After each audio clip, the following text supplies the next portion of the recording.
Good morning to you all. I welcome you to RCCG Open Heavens by Pastor E.A. Adeboye in French. I am Anoluwa Folakemi. May God bless you as you watch and listen to this devotional in Jesus' name. Amen.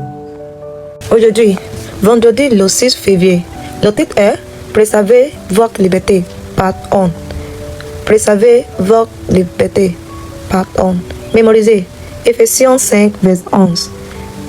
Et ne prenez point part aux œuvres infructueuses des ténèbres, mais plutôt condamnez-les.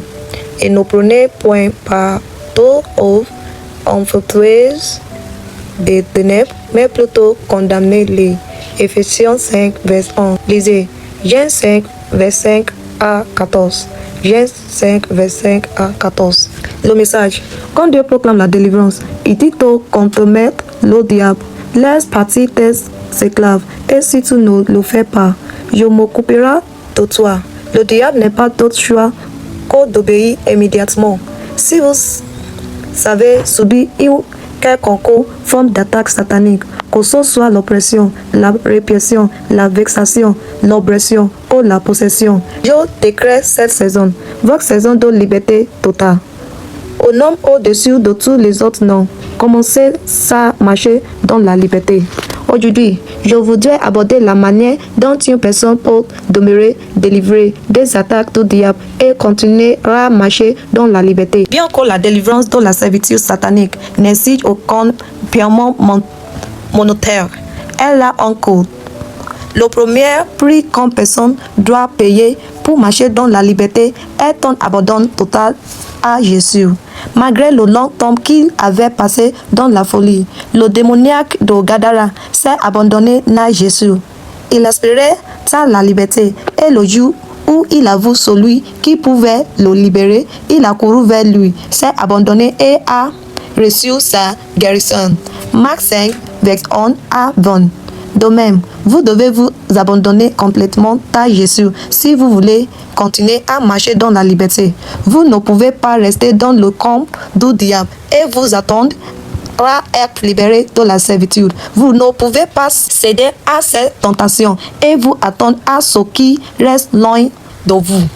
Les personnes qui jouent avec le péché attirent les démons et les démons apportent différentes formes de servitude dont j'ai discuté 5 au cours des derniers jours.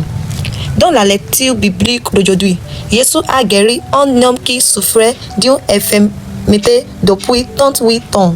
Le diable et ses forces étaient derrière ces maladies de longue date et l'homme souffrait à cause de leur activité. Après que Jésus l'a guéri, nous avons découvert ce qui avait donné au diable l'occasion d'affliger cet homme, le péché. Après sa guérison, Jésus lui a dit de ne plus pécher, de peur qu'une maladie puis ne lui arrive. Jean 5, verset 14. Quand une personne délivrée de la possession démoniaque retourne au péché qui a donné au diable l'opportunité de la posséder en premier lieu, elle se retrouvera dans un état puis qu'avant. Luc 11, verset 24 à 26. Si une personne a été possédée par un démon de perversion sexuelle à cause du visionnage de pornographie et que Dieu la délivre, cette personne ne doit jamais recommencer à en regarder. Si le fait de trop manger a ouvert la porte aux démons de la gourmandise dans la vie de quelqu'un, ces personnes doivent fermer ces portes une fois qu'elle est délivrée afin de maintenir sa liberté.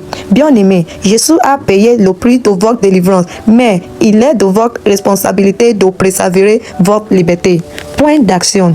Si vous avez une habitude ou un péché secret qui peut vous exposer aux attaques de l'ennemi, demandez à Dieu de vous délivrer et cherchez conseil auprès d'un véritable ministre de Dieu.